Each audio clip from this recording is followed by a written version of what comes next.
एक कहावत आप सब ने जरूर सुना होगा कि भगवान के घर में देर है अंधेर नहीं।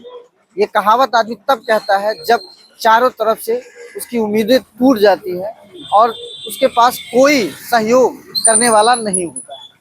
ठीक एक ऐसा ही मामला औरैया से आया है, जहां एक नेताजी की दादागिरी ऐसी चली कि आज उन्हें जो है आजीवन कारावास झेलने की स्थिति आ गई है। आप सबका जय जयकार। मैं दिलीप कुमार, आप देख रहे हैं न्यूज़ फॉर नेशन।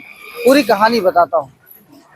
सबसे पहले आप ये जानिए कि चाहे आप एमएलसी हो, विधायक हो, मंत्री हो, अगर आप दादागिरी करेंगे तो एक ऐसे कोर्ट हो, चाहे वो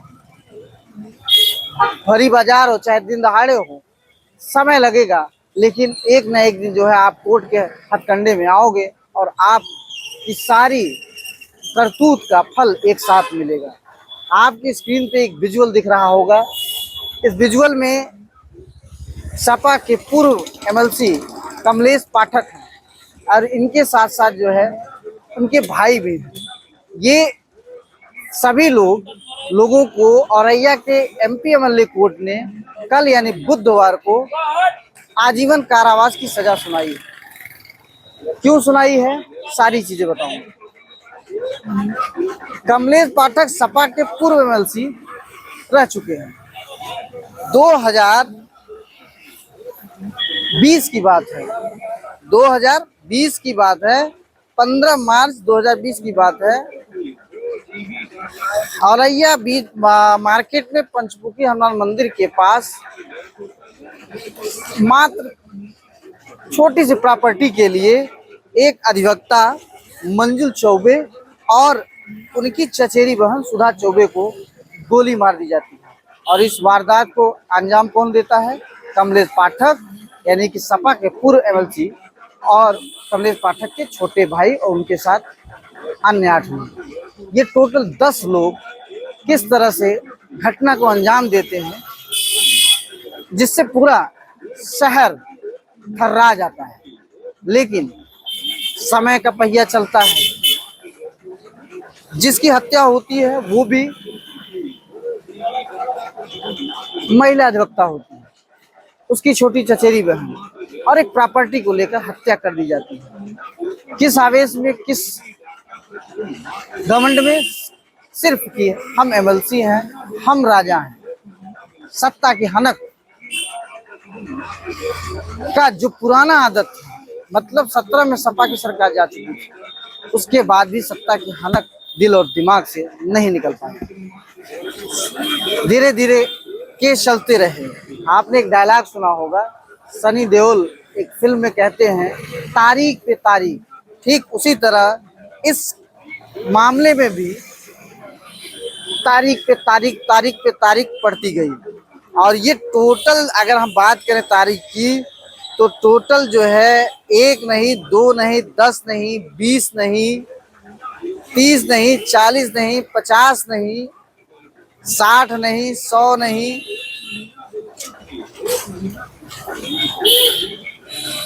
900 से ज्यादा 900 से ज्यादा तारीखें पड़ी। मतलब ट्रायल और एक जो रिपोर्ट पुलिस की द्वारा जमा की जाती है, चार्जशीट दाखिल किया जाता है, सारी चीजों को मिलाकर टोटल 900 से ज्यादा तारीखें। फाइनली कल औरैया एमपी एमएलए कोर्ट ने एमएलसी साहब की नेतागिरी को फांस दिया। कहाँ? जिला कारागार में। बामुशक्कत आजीवन के लिए नेताजी जेल चले गए। उनके साथ साथ उनके छोटे भाई और अन्य 8 लोग।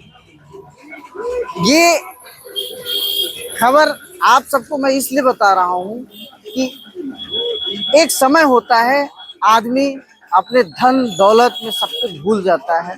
उसे लगता है कि हम सब कुछ पैसे से हैंडल कर लेंगे। लेकिन कहा गया है ना कि भगवान के घर में देर है अंधेर नहीं।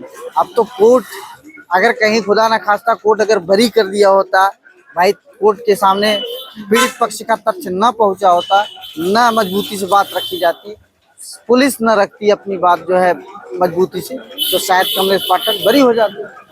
लेकिन इस बार बरी नहीं हो पाए। कई बार हुए होंगे, कई आरोपी होंगे जिसमें बाइज्जत बरी होंगे, पाठक जी, नेताजी पूरे जिला में जो है नाम कमाए, लेकिन इस बार चूक गया और न्यायालय का हथौड़ा चल गया। इन सारी चीजों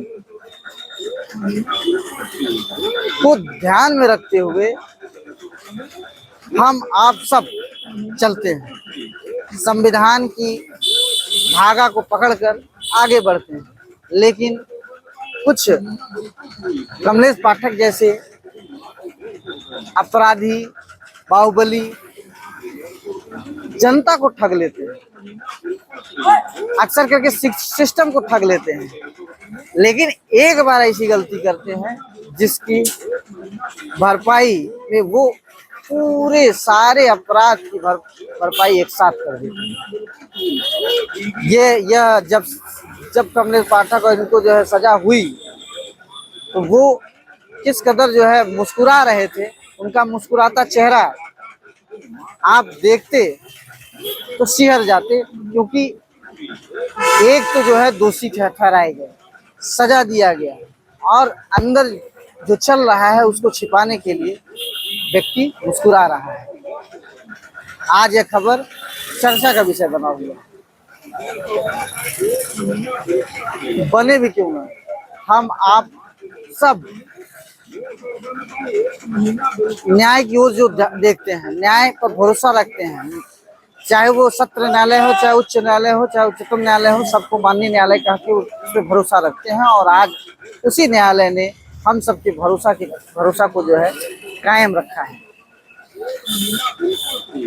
एक नजीर पेश हुआ है, एक प्रदेश भर में हर उस अपराधी के लिए मैसेज है जो राजनीति का खाका पहन के जनता को ठगती है। आप जनता को ठग सकते हो, लेकिन जो है न्यायालय में आप अपनी जो है ठगीगिरी नहीं चला सकते।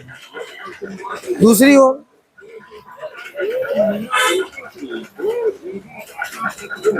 कहीं न कहीं एमपीएमएलए कोर्ट ने या सरकार की जो इस समय प्रोसेसिंग चल रही है, वो इस जो ट्रायल 900 बार ट्रायल हुआ है, उस ट्रायल से समझ में आ रहा है कि टोटल जो है 5 साल का जो है वक्त लगा इस पूरे केस की सुनवाई में।